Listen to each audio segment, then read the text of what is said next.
first world, come in and take a seat. Pay us no attention, it's all conspiracy. We have satire and parody, some funny, some perverse. If none of it's offensive to you, you'd be the first.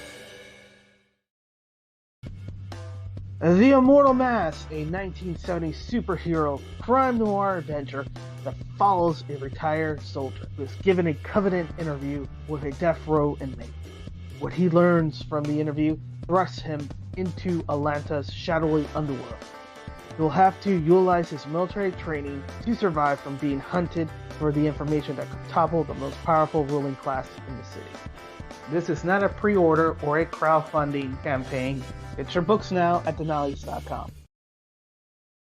Hey friends, Morgan Quaid here to tell you about a little project called The Crimson Folly, a D&D inspired comic anthology which takes place in a fantasy tavern called, you guessed it, The Crimson Folly. I'm working with more than a dozen artists from all over the world to bring this story to life through sequential comic artwork, intricate portrait pieces, sketches, and of course, words. My aim is to produce a combined comic story and art book. The first 40 pages will be a comic book telling the main story of the folly and using different artists to build out each section of the story. The art book will then contain sketches and short stories relating to characters from that story. So if you're a fan of D&D, fantasy artwork, comics, or just great storytelling, you'll love The Crimson Folly. Yes, you will.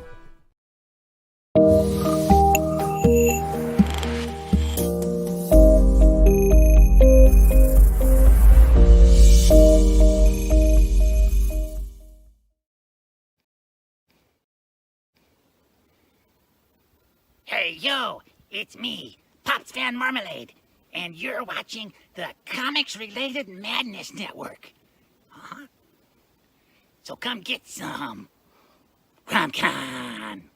25 seconds to curtain, folks.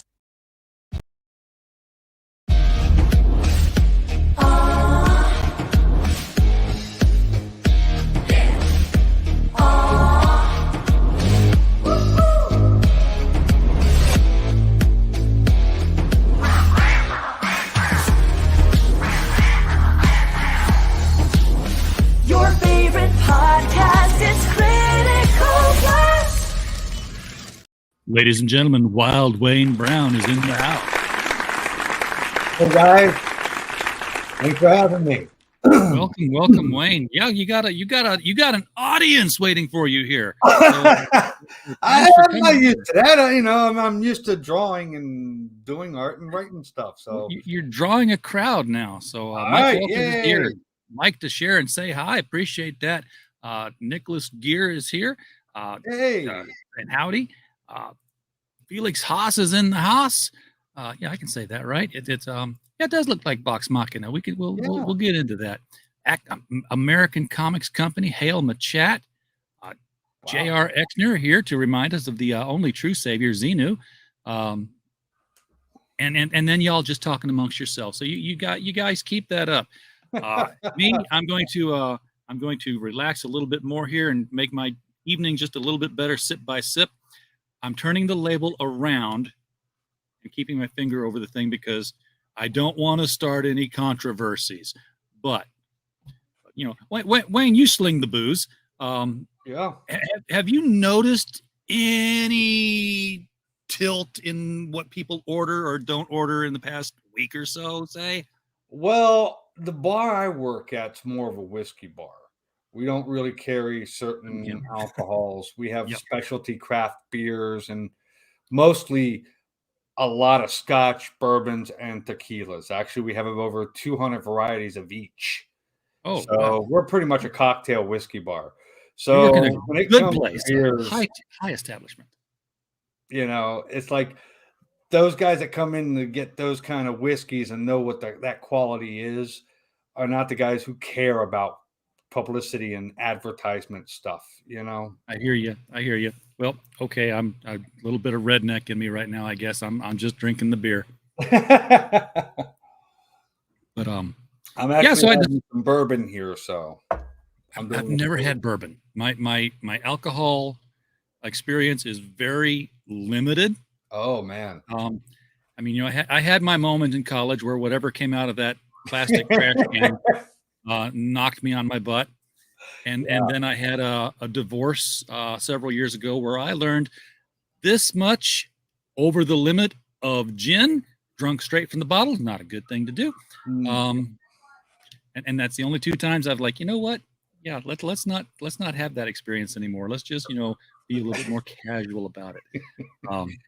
But I have, recently branched out. There's a local distillery and winery just a little bit down the road from me here. Yeah. And I bought a bottle of wine from them for the first time about 2 weeks ago. And that's how much I drink. It took me 2 weeks to go through a bottle of wine. This will be my only drink of the day. I drink like one drink a night. I'll probably be having a couple more of these after the show and everything, but I'm having one for the show and I have a beer. But I know what you mean. But for me, being an artist, I don't know of a single artist who has not tried every alcohol known to man in their time. Oh yeah, of course. And a little bit of absinthe and all that good stuff. Yeah, right. Vincent van Gogh, Pablo Picasso, name one. I'm pretty sure even Michelangelo had like a couple bottles of that hard stuff they had back then. Yeah, I know. Who's the guy who wrote The Old Man and the Sea? Hemingway. Oh, Hemingway. I think he should just hook it up intravenously, I think. Oh, pretty much, right? That was breakfast, lunch, and dinner for him, Yeah. So I'm old school in that way, and not really by a choice in any way. It's just the way life seemed to have rolled itself around. Following the steps of the greats, Yeah. So I learned, before the show here that we have 1 degree of separation. I don't think you've been on the show before in the past. No, I have not. But your friends all have. Yep. Marvin's been on here. Marvin Wynn, Heroinberg's been on here. So you are a part of that Comicsburg crew. I am, yeah. Which is bigger than I knew it was. Yeah. Well, it started several years back. Ben Barnett, who's the artist for Heroinberg, and he was also doing a daily strip. And he was getting burnt out. So he's like, hey, can you want to join in and take over just a daily strip? And I started doing that. And then COVID hit and it wiped that stripped out of the market. We just couldn't viable anymore. So I was brought in to co-author the Heroinberg comic books for Manny over in Heroinberg. And I met Marvin at conventions. We all hang out and talk comics and sketch.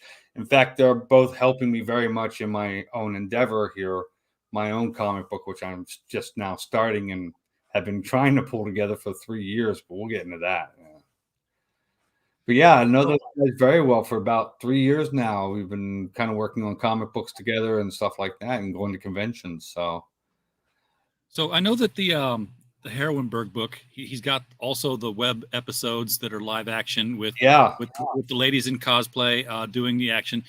So as the artist on the book, do you draw from model sheets, or do you actually get to have the models say, okay, can you pose a little bit more like this? And then no, I'm not that lucky. It's like, hey, send Allison over. I'm going to need to do some sketches of her in the comic. Yeah. It doesn't work that way. It's kind of cool if it would, but with some of the positions in the action of the comic book, it's kind of hard to get him to stay in that position. Yeah, I can imagine. Luckily, I get that little wooden doll thing. Yeah, I've been cartooning and drawing my whole life. So models at this point kind of get in the way of what I'm drawing, it seems like, when I'm doing comic work. Once you're experienced, yeah. Yeah. It's, I had an interview with, and hey, Grant, good to see you, man. I had an interview with Tom Batchick, the guy who did the Funky Winkerbean stuff. He was in St. Louis. I met him at a hotel lobby, and they were still turning it into the aquarium. So like at the end of our interview, we're signing some stuff, and suddenly the lights all go out, and we're like, okay, what? And then the ceiling lights up, and it's like we're in a submarine, and there's fish swimming over us. And for like just 5 minutes, we just watched like we're underwater, and it was really awesome. They were testing out a show.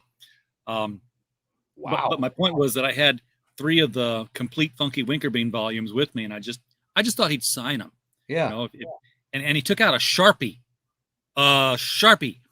and just drew a head sketch in each one of them. Like, you don't blue line this, or he's like, I've been drawing this thing for 50 years. I can do it in my sleep. Yeah. Yeah, that's something that great when, but it happens all the time. I mean, I can draw, you name a character, I could probably still draw them from scratch with a Sharpie of my own, because you get into the characters and you know what their looks and their tells are, and it just becomes second nature to you, and that's how they're looking. That's how they're drawn. So yeah, but when it comes into comic books with some of the body language and actions and movements and everything, it's sometimes better just to cartoon it and, just kind of make something that's more original than a photograph of something. You do. Yeah. And that for me is pretty much why I love doing comics and cartoons. It doesn't look like it's real, but it is kind of in that represents, and it has this nice, cool thing to it, and I like Scott McCloud draws the line of abstraction where he's like, he's got a photograph on one side, he's got the word face on the other. It's like somewhere along here is the sweet spot for a cartoon. You get closer to realism, you get closer to abstract. Right there in the middle, he's like, and he'll take like different heads. He'll put like Charlie Brown over here on the abstract side. He'll take Alex Raymond's shot and put it over here on the realistic side, and you can it communicates it real well, I think. Oh yeah, and that's one of the great things about it that we all kind of like. It's just cartooning is just so unique to the artist. Yeah. And that's one of the artists I've always grown up loving had that ability. Todd McFarlane, to name a few that people heard. Jack Kirby. You see Jack Kirby's drawing, it's Jack Kirby. That's the way he draws stuff. It's cartoonish, but yet has a real edge to it, and it's really cool in his own way. So as an artist, you're always trying to strive for that. Get that look, get that uniqueness that's just yours. That's yours, and you end up copying a lot of people on the way to get there. You do, you do. You're learning. Jack's stuff is interesting because he did a 1976 issue of Captain America Special Bicentennial, and it was late. And then the Bicentennial, you've got to get it out during the Bicentennial year. Yeah. So they divvied up all the pages with different inkers. So it's Jack all the way through, but every time you turn the page, it's a completely different art style jumping out at you because all the inkers added their own take on things. I don't know who they were, but Jack penciled and John Byrne inked looks totally different from Jack penciled and Joe Sinnott inked. Or Wally Wood inked, or any of those guys, and there's been a lot of great inkers who are artists. Wally Wood being one of them. Will Eisner, probably one of my favorite. His style was for me always very appealing. I always thought it was very unique and attractive, and it just was a great way of telling stories. He was a master of controlling the timing too. Huh? He was a master of controlling the timing of a story too. I mean, he had this one page in The Spirit, and it's just this one straight on scene of an apartment, but the foreground is a faucet. So like you're standing behind the kitchen sink and you're looking at the action going on, and you just watch this water bubble forming on the lip of the faucet while everything's going on, and then it falls, and you're like, all of that took place, and he controlled the timing with that little. I remember that. Nothing. It was beautiful. Yeah. It like dripped along the side of the page, and everything was going on as that drop was falling to indicate a sense of time. It was brilliant in visual storytelling. He was very few people can do that. I mean, comics. I think 98% of the people who get into comics say, "Hey, I've got a story, and I'll illustrate it, and then put the pictures in sequence." But you get that 2%. They're like, do you know what we can do with this medium that you can't do in a movie, that you can't do in a book? Yeah. And people like the two names I always bring up, Alan Moore, Jimmy Gownley. Mm-hmm. Those two guys know exactly how to hit you with something that you're like, I've never seen that before. Mm-hmm. Less Alan these days and more Jimmy, but Alan's had his heyday. He doesn't need the money anymore. Well, like when you talked about comics earlier, one of my favorite most mind-blowing in that sense for comics was from Calvin and Hobbes. Oh, yeah. You open a newspaper, and the way he would manipulate panels in that little rectangular box was so... No other cartoonist was doing that in the newspaper, so it always stood out. And it was such a great way of telling stories. He's up there with Will Eisner, in my opinion. Watterson. I can't remember his first name right now. Bill Watterson, yeah, from Calvin and Hobbes. Fantastic storyteller artist. I would love to see him just do a comic book of anything. He's going to do something again, I hear, but I don't know if it's going to capture the magic that he had with Calvin and Hobbes. He's doing a new project, I've heard. Oh, but, get a hold of Jimmy Gownley's Amelia Rules books, because it's kind of like a Charles Schultz Calvin and Hobbes appearance, but it's like 75% hilarious. And then you turn the page and he's like stabbing a knife in your gut and you're like, that wasn't nice. Why'd you do that? Case in point, he's got, one of her friends is telling the story to them about her father just got pulled to Iraq, to active duty.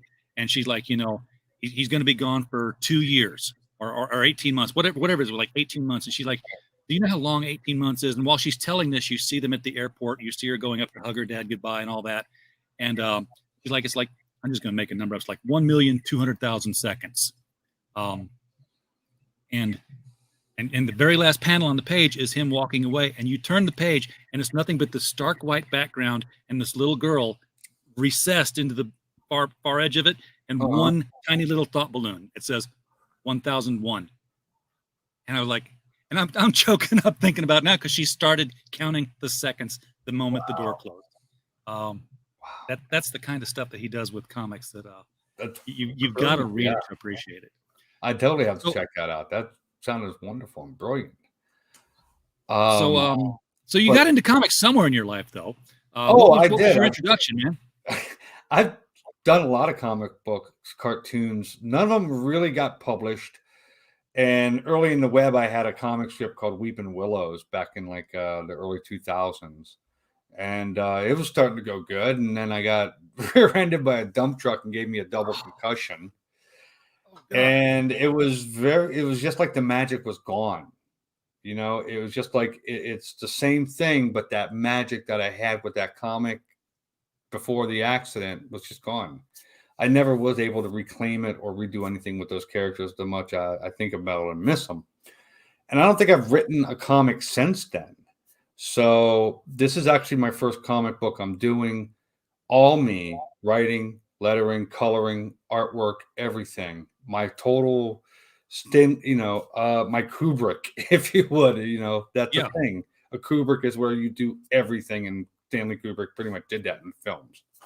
Well, folks, the book we're talking about is Killionaire, and yes, all you keen-eyed people in the audience, I know you're looking, you're saying, hey, 970 of a $7,000 goal with 9 days to go. Wayne, you got to be nervous. No, I'm crazy. I'm insane. I've already lost count of nervous. I don't even know what to do anymore. It's just like I keep hoping and keep trying to find a way to get it out there for people to appreciate it and try to get in this. Because with this Kickstarter, you're getting the very first issue before it goes to a comic book store, before it goes to conventions. You're getting it. You're getting the very first before anybody else has an ability to get any more. You're getting the first. And that's what I've been trying to tell people. And they're just like, well, give me a copy when you get it printed. I'm like, I can't get it printed until I hit my goal. Yeah. And I'm giving everybody who chips into that the first issue of this series. And we'll get into the whole story of it here shortly, but I think it's probably something the best thing I've done and forever, it feels like. Let me tell you. Well, I love the title and the logo. I mean, you got the anarchy symbol built into there. Yeah. You've got Killionaire, which of course rhymes with millionaire and billionaire. And I'm getting, serious Eat the Rich vibes off of it. Maybe some, Occupy Wall Street, Antifa sort of thing. It's so cool. Not that those are things I actually like, but, in a story, hey, they make for a great character.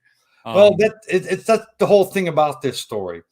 About 3 years ago, me and a buddy were talking at a bar workout, and he just went on a rant of how the rich people stamping on the working people and all this, and he got very into politics of it. And he's just like, man, I just like to see something where the tables were turned or something like that. And I was like, how about a serial killer that kills those people? He's like, yeah, do that in a comic book. And I started thinking, that's actually a pretty kooky concept for a comic book, What they got in common? They're rich. Yeah. So I just started thinking of, okay, who is he? What's his motive? All this and all this. Who are the characters do I bring in to tell the story? What is the beginning and what is the end? And then finally, in this past January, it all clicked. I got the whole thing mapped out. It's all there. And I started issue 1 and I got that done. And I just want to get this done and get started on issue 2, to tell you the truth. I already have like 7 pages sketched out for issue 2. And I'm just like, I really want to get back to doing that. Yeah, that way, so I can get into it. Because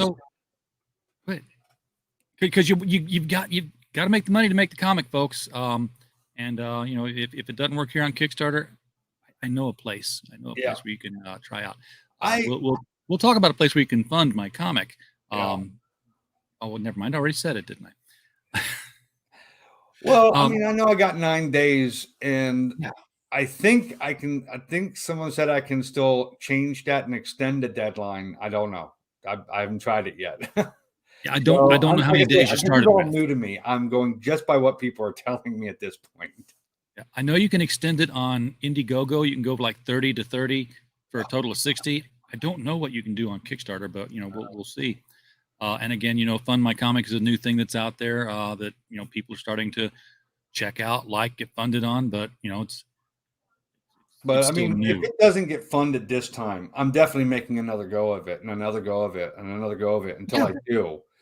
Yeah. Because I really think this is a great story. It's probably the best story I've ever written in my life.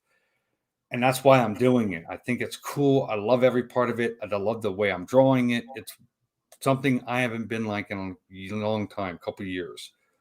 So I'm going to be doing another Kickstarter for this if this one fails. I don't know what you got to get a video, but I'll figure something out. But you got to get a video trailer until it gets made. That's the thing. Yep. You got to get that video trailer. People love the video trailer. I've been trying that, and I guess I'm no Steven Spielberg, so I've done a couple for my TikTok, and they gotten some views and everything. And my YouTube channel, which you got to put it on your Kickstarter, man. I got to learn how to do that. Then that'll be the next one. That'll be on the next one when I learn how to do that. Even if it's just a PowerPoint slideshow with a voiceover, give people something. That's where your elevator pitch hits. They still do PowerPoint? Is that something? Dude, I use PowerPoint for everything. I've animated cartoons in PowerPoint. And believe me, you make a 5-minute animated cartoon in PowerPoint on a single slide. Yeah. With like 3,000 animation elements that you got to keep track of, you will lose your mind. Oh yeah. I went to art school with a lot of animators. Trust me, I've seen them lose their minds. Because it's not traditional animation where it's like, where's that cell at? Oh, it's this one. I need to fix that. No, it's like you click this and you throw something out. How do these get organized out of the way? Now this guy's walking backwards and wow. It's a mess, but I love PowerPoint. I use it for everything. I'll have to play with PowerPoint and come up with some trailers for this.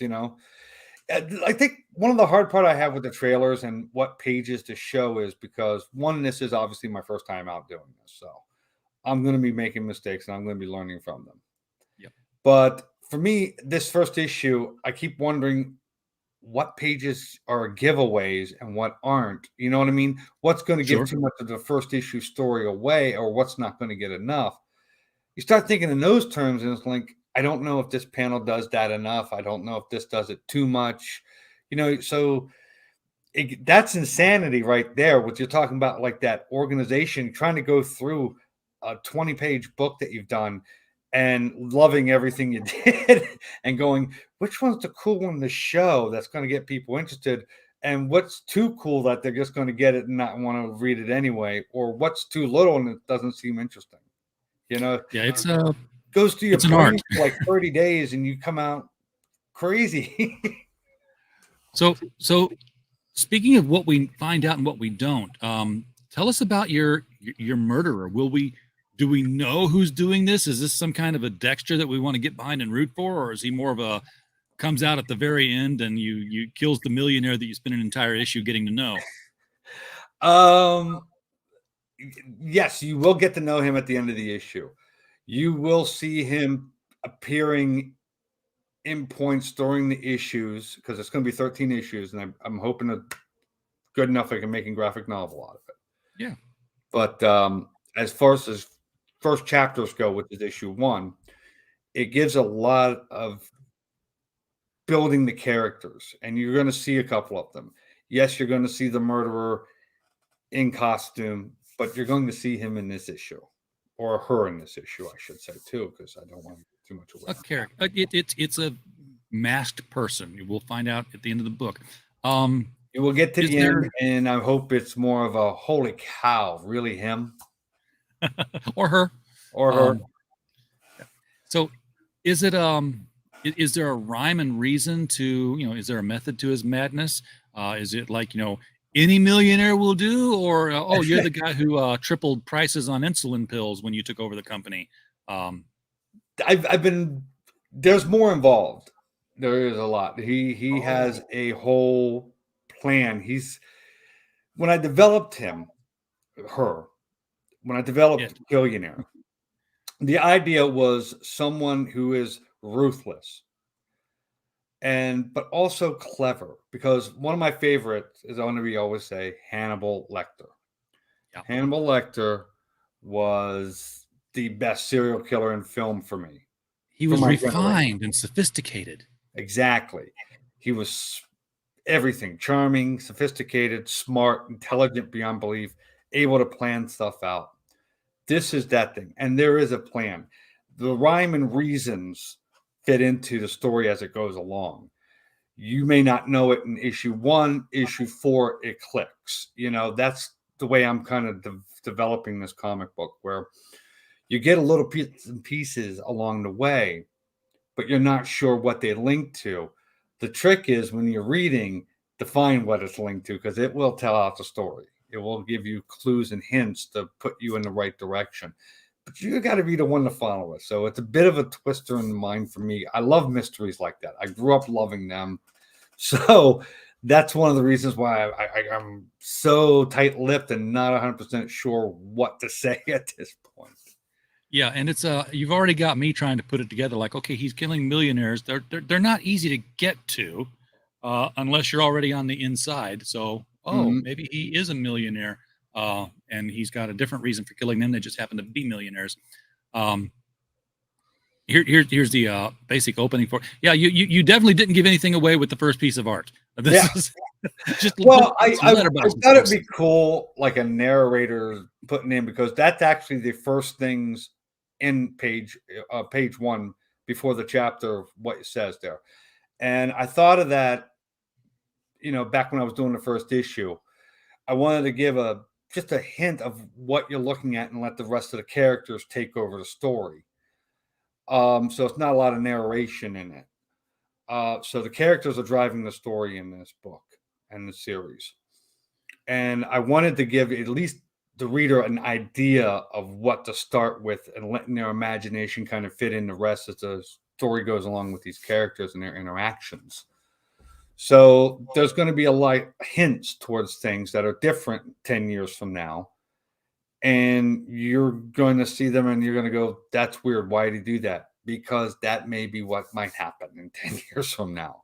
Yeah, if you're going to plot the future, you've got to think weird. That's true. Throw some black swans in there. And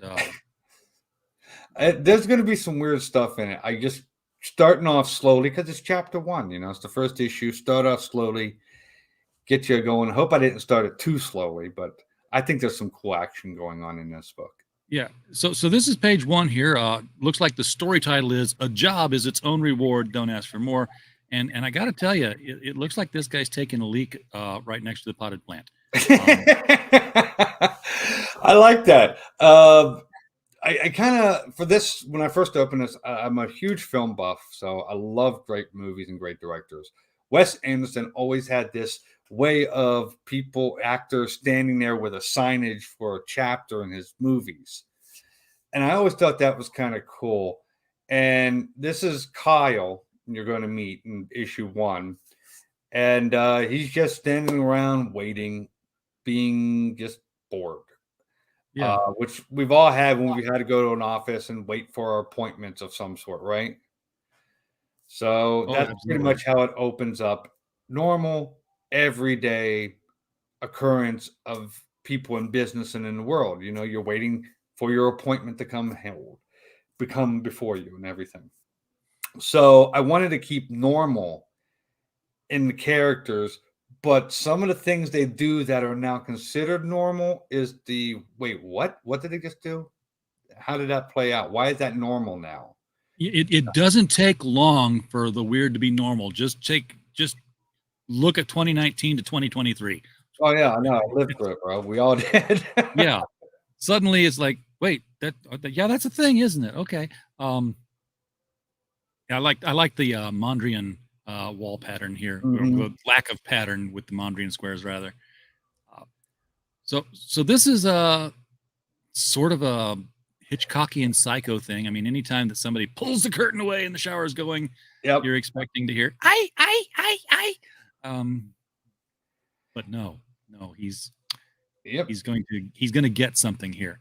I love that panel. I love how that just came out. It's so Hitchcock, just like the guy standing there looking at nothing, going, "What's going on? Where is this thing?" And the door's behind him, and so Jason. It's like Jason. Yeah, and you think he's gonna kill the guy. He's a killer. You can tell because he's got a wife beater on, but he decided to put the gloves on. Put fingerprints off of anything. And this looks like some kind of an investigator who's just made a huge discovery, but a little too late. He was there to collect some things from that location. Okay. I'm not trying to give it all away, but hold on. So he was there to collect some things, and here he's like, this is more than I thought I would find. He was like looking for like a laptop. Instead, he finds all this. And what I love about this room is this is actually the room where Killionaire tells his story, what he's going to be doing in the next 13 issues. So there's clues on that wall that I had to like, okay, wait a minute. What is that person? Oh, let's do a little cartoon after in the corner because he's going to, be in issue 7 and this one's going to be in issue 4. This one's going to be in issue 2, so everything that's going to be happening in all these issues is actually right there on the wall. Yeah, and so it kind of definitely not in a place to be. Huh? This guy's definitely not in a place he wants to be. No, he's not. No, it's not going to end pretty. But if you're cool with, true language, as I like to call it, with swear words now and then and things like that, and seeing somebody being butchered, if you're desensitized to that on a film cartoon level like I am, then you're going to love this book. If you have problems with that, you may not like this book.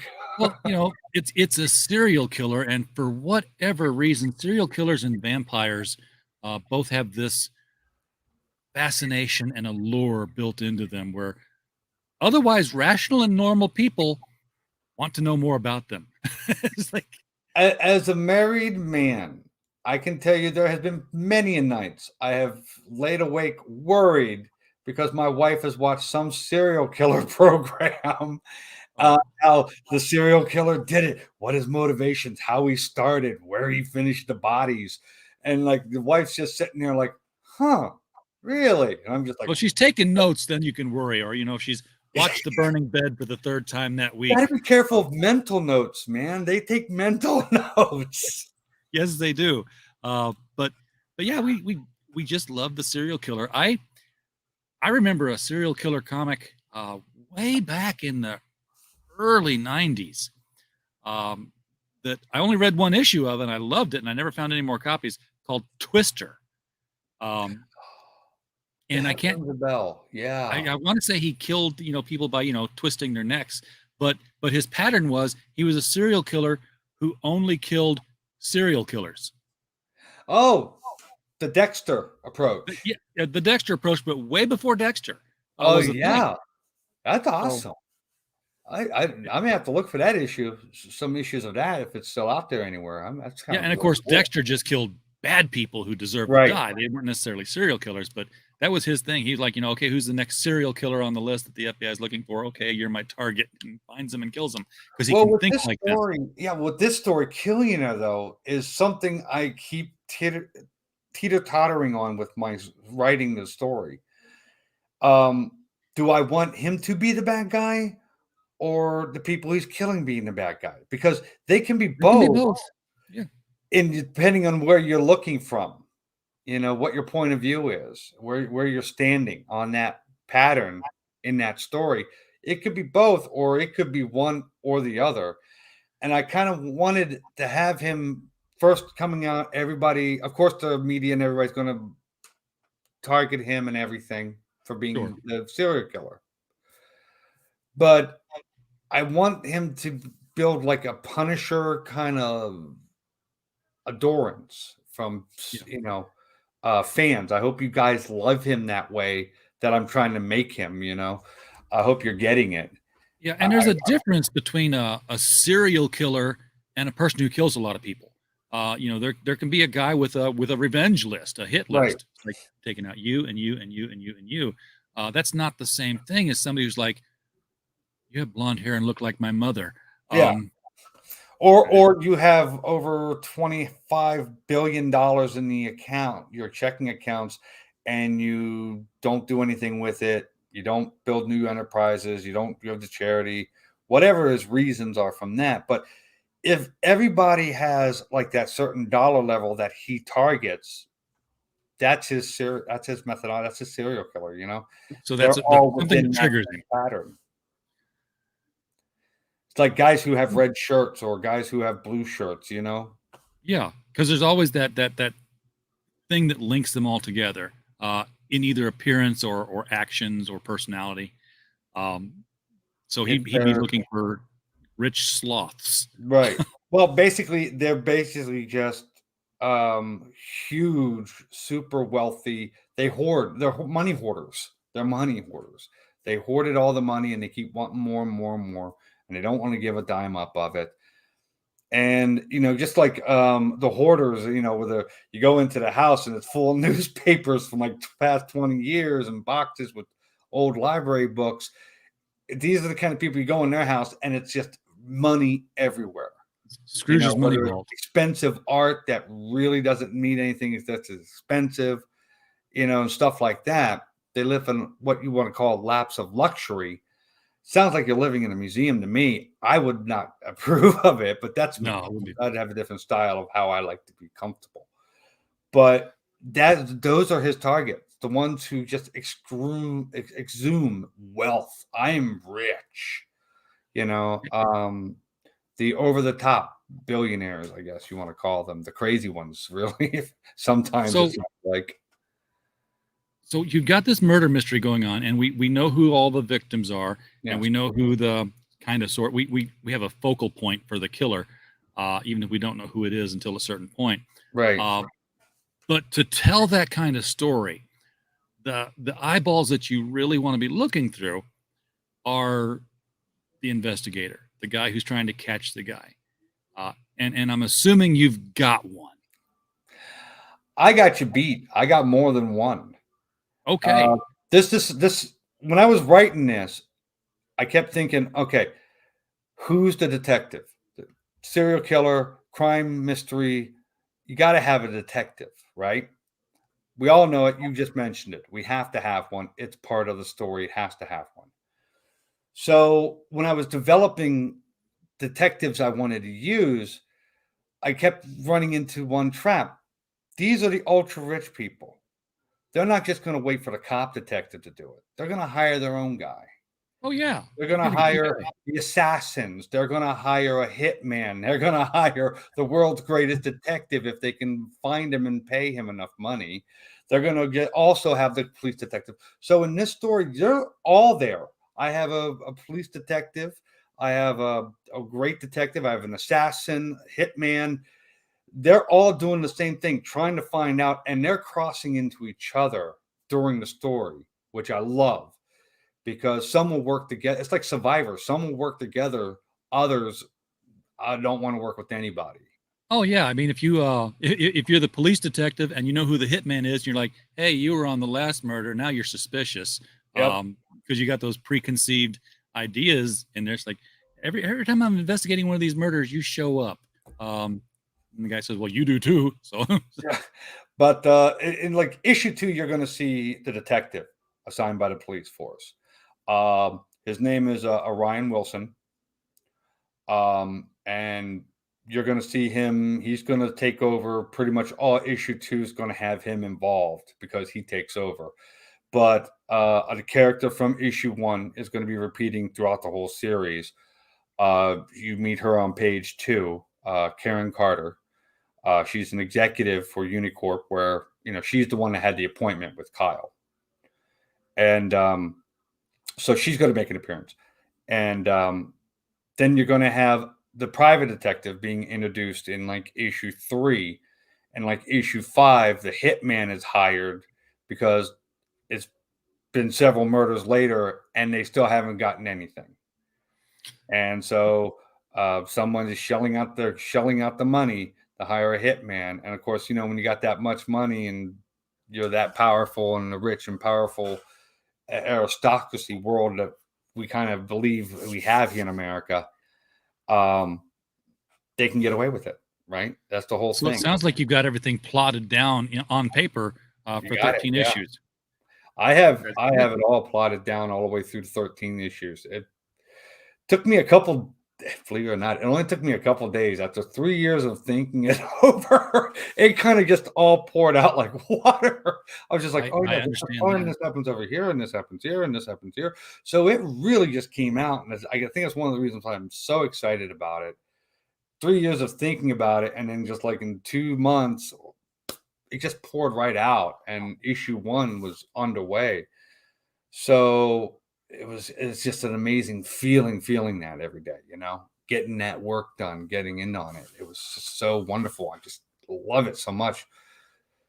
So I'm going to keep trying until I get you guys interested, but I hope you're going to like it, because I'm loving it. Well, everybody who's watching right now, the link for this Kickstarter is right below the video. It's been there the whole time, in the description. First thing you see, you can click on it right now, in fact, and throw money at this project if it's something that you want to put into your collection.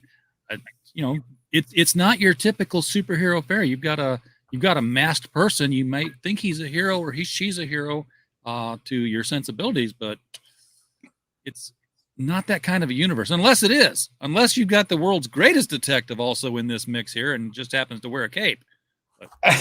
He doesn't have a cape. But he's got a sidekick. His wife's sidekick. Is that cool? Oh, Nick and Nora. Okay, cool. Yeah. He's going to make an appearance in issue 3. He'll be introduced in issue 3. So the kind of chapters kind of open up on a character, and then you're going to see how they're all interacting in the story later on. That's kind of how I have the story mapped out, and that's the way I like stories mapped out. It reminds me of Chris Claremont from the old X-Men days, where the characters had such a great part of the story. They weren't just there acting out; they were interacting in small things on the side that kind of brought you in. Yeah, they're human. There was some. The X-Men. That run of X-Men was still in the era where you could pick up a comic book, you could read it, and you got, this is what happened. This was the story in this issue. Yeah. But it was still, you had that long form storytelling going on there, where he just drops it, a little thing here, and then maybe he drops it another few issues later. It's like, oh wait, what's he doing here? This is a soap opera all of a sudden. I know. Chris Claremont, you kids cannot say enough good words of how a great comic book writer he was. He's still got subplots he hadn't wrapped up yet from the 80s. Oh, I know. It's just too many. He worked himself too hard of just everything.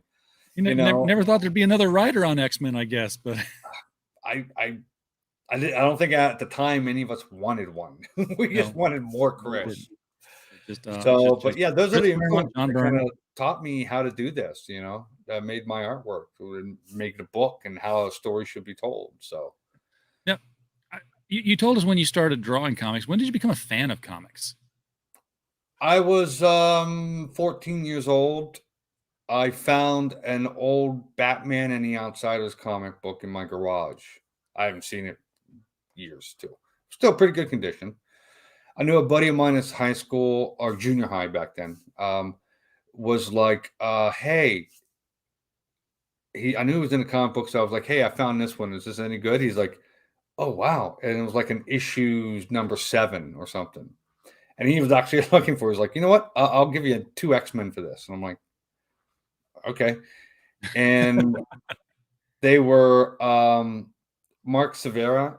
Remember him when he drew the X-Men back in the 80s, late and mid 80s? His artwork was just, or late 80s, yeah. I can't remember when Mark took over now. I'm so old. But his artwork just blew me away. I was like, holy cow. You can draw stuff like this? This is a way you can draw and do things? Yep. So I kind of got into comic books at that point.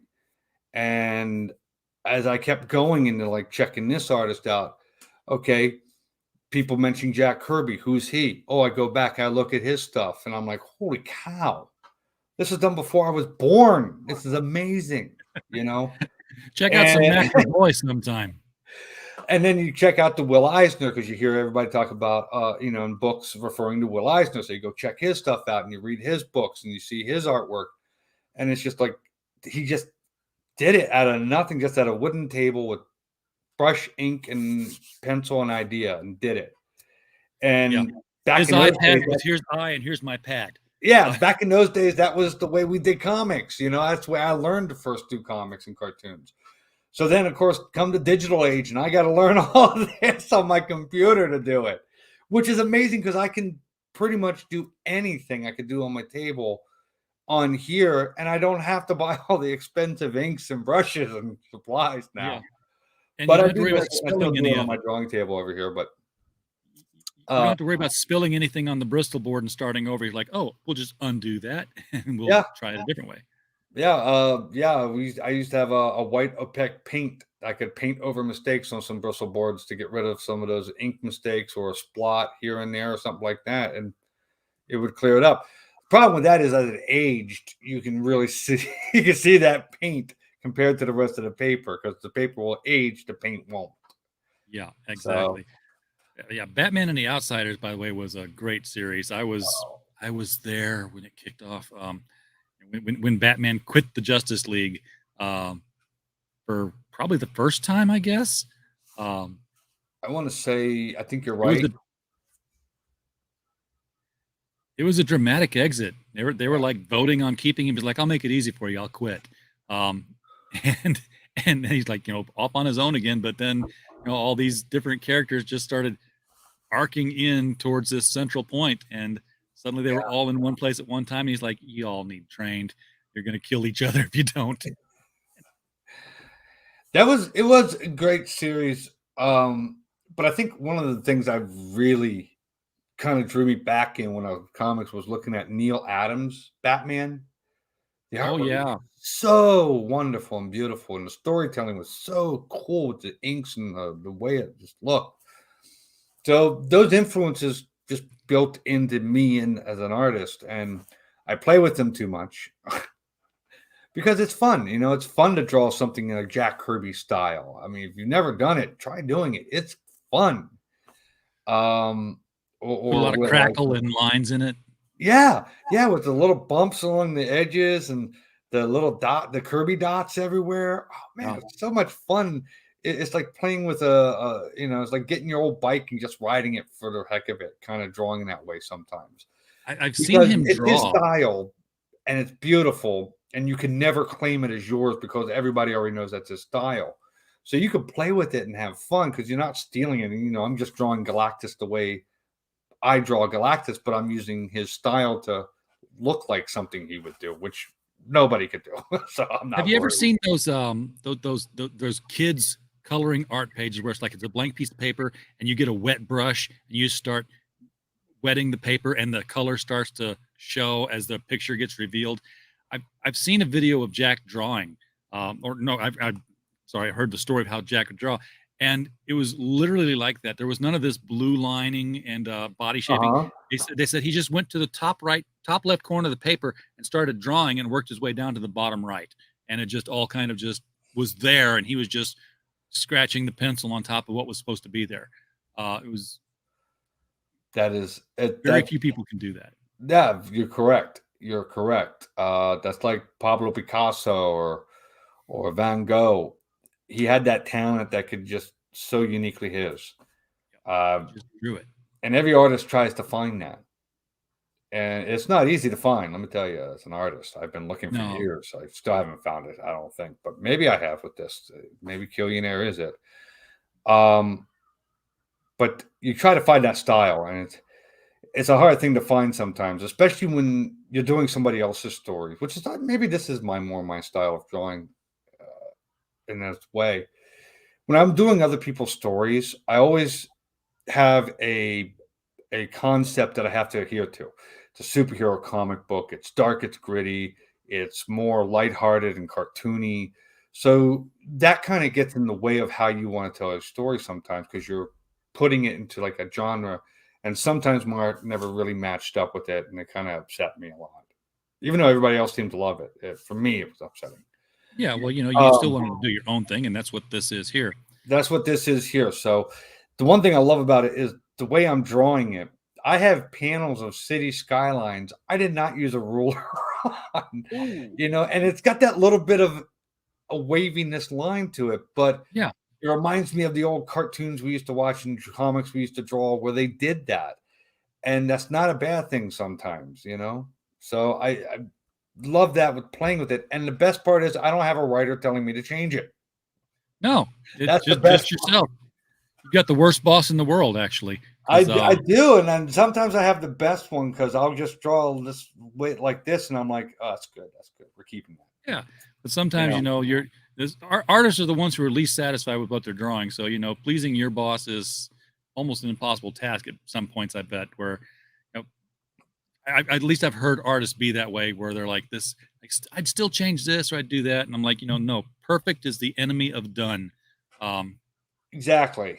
And I'm trying to get this whole thing done. I want it done. I want to do it, and I want to get it done fast because I don't know what the next idea is going to be or when it's going to pop in my head. So you want to have a clean plate for that. Yeah. But this one, I keep on track. This one's awesome. Killionaire is going to be a great story for me, in my opinion, because I wrote it and I like it so much. I'm hoping you find it the same. I can't wait to see your opinion on it when you see it. And when you read the whole 13 issues and we get to the end of this together, you can definitely tell me good or bad. I'm ready to go to work. I want to see it. I love the logo on the wall there. All of your money will not buy mercy. It's that's very Silver Age kind of gritty. That's something I would expect to see in like one of the Neil Adams Green Arrow, Green Lantern crossover things, where he just had the big hand-drawn letters on a wall there. None of this fancy font stuff where everything was like straight line. Like, no, this M is not this M, and it's not that M. They're all hand-drawn. Well, I remember I knew this was going to be the great project for me to do. When I said, okay, if it's going to be called Killionaire, that's the title. I need to come up with a title thing. I'm not very good at lettering, typography. Lettering I can do. I know how to do it. I don't get too caught up in it. Typography is something you have to get caught up in. And how it's all this and that and how the lines mess with the people's eyes. I don't get it. I'm clueless to that. I can do lines and color. The whole with the letters does not work. So I remember I set myself an assignment. You need to draw 5 sketches of the Killionaire title logo for your comic book. 5 of them. And you need to pick one. And I was being hard on myself. I'm like, but what if I want to do 10? No, just do 5. We have other things to do and you got to get done. Yeah. So I'm like, okay, I did 5. I did this one first. And I never did another 4. You didn't have to. I didn't have to. I saw this and I'm like, I saw all the lines and the dripping blood and the anarchy A, and I'm like, no, this is it. We're good. Yeah, Bang. That's it.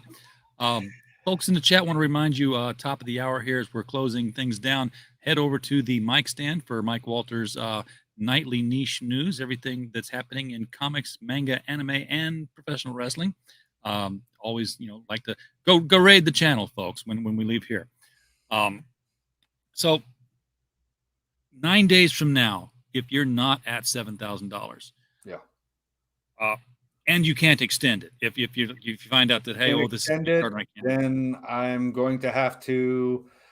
Well, obviously, I don't get whatever's in there now. It goes back to whoever. Sure. I didn't hit my goal. Yeah, they won't. So then I'm going to have to redo this page and try it again for another 30 or 90 days, and try it again until I get it, because it needs to be done, and I'm going to get it done. And the dollar amount that you're shooting for is not all that high, really. But, yeah. It would have been cheaper a couple years ago. My friends love to tell me, because printing costs have all gone up everywhere. Yep. And I was like, oh, now you tell me that. So it is what it is. It's more expensive than it would have been, but that's still not I've seen others more expensive than mine. So yeah, I've seen them a lot higher. And printing and distribution. Well, customer pays for the distributions. That's not really an issue there, but printing's expensive. It is, and it's scary expensive nowadays, because my paycheck has not gone up. Yeah, funny how that works. The printing of the checks hasn't changed for the printing of the books. Maybe they deserve a Killionaire. Okay, got to strike this channel. I just keep loving playing with this character. It's like sometimes it's like having your own Joker to play with. You invented a Joker and it's yours. You can play with him like up against Batman and Robin and everything. To me, sometimes that's what it gets into, and I get a little carried away with it. I was gonna say, does it get into your headspace, the thing? Because I've written the Destroyer, who's also an assassin, and I've got to think of things that are evil enough to have happen to merit his attention, because he's it's above the FBI, above the CIA. Oh no, we're sending in the Destroyer. Well, what's that got to take? And I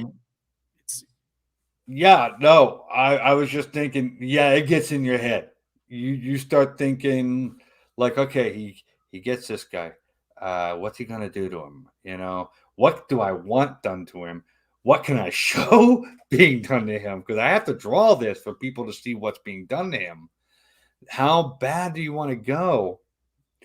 And some of the things that, when it comes to the victims and how he gets in, how it works out, sometimes it's just, ooh, that's so sinister. Yeah. Not that shocking, but still sinister, But sinister can be fun. It is, definitely. But you can't be the good boy all the time. No, of course not. All right. Well, Wayne, thank you so much for bringing the book onto our show tonight. I want to read it. So however we got to make this come to fruition. If you launch again, let us know. We'll have you on. I will. We'll do a launch show or something. We can catch you on the ground floor again. Sounds good to me. If it doesn't go the next 9 days, we're going to try again. And I will definitely let you know. If we do try again, we'll do a launch show, man. This is fun. I'm not sure if I really promoted my book enough or said my title enough, but I had fun talking to you guys and talking about my book, and hopefully we'll do it again. I got 13 issues yet to do too, Yeah, and I want to see all of them. All right. Folks in the chat, thank you so much for showing up tonight. We don't have a show without you guys. I'm just a podcast falling in the woods without you. And we appreciate you being here. I want you to truly know that. Please share this video out so that people can meet Wayne and find out about his book. I don't care about myself. I always say that. It's the views I get are the views I get. But you have friends that I don't know, and maybe they would be interested in seeing Killionaire. So, pass it around. That's how the social media thing actually works. And of course, as always, while you were here, we just hope you had a blast.